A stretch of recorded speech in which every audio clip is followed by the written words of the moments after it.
আলাইকুম বন্ধুরা, সবাই কেমন আছেন? আজকে চলে গেছিলাম বাজারে। ঈদের পর মাংস খাইতে খাইতে একদম বেহাল দশা, এই জন্য চলে গেছিলাম কাঁচা বাজার করতে। তো এই যে নিয়ে আসছি স্বাদের লাউ।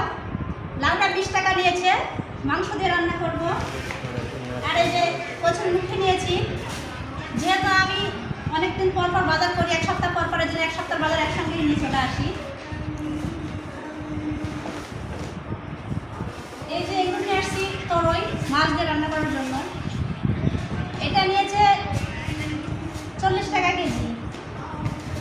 আর এই যে লেবু, লেবু আছে এখানে 10টা 10টা 20টা, কিন্তু লেবু নিয়েছে এখানে 70 টাকা। আর এই যে বেগুন, বেগুন নিয়েছে 60 টাকা কেজি।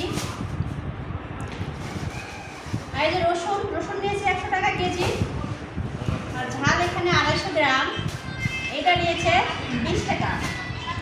এখন এই যে আমার ছেলের জন্য খাবার, এগুলো সব খাবার, বিস্কিট, পেঁয়াজু, চিপস, এই যে আরও বিস্কিট, এই যে এটা চানাচুর, আর এই যে এক কথা কলা নিয়েছি বন্ধুরা।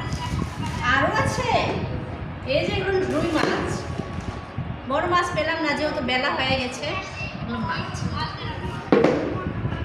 তো ভালো থাকবেন সবাই, দোয়া করবেন আমার জন্য, আর ভিডিওটা একটু লাইক কমেন্ট শেয়ার করবেন যদি ভালো লাগে থাকে। আল্লাহ হাফিজ।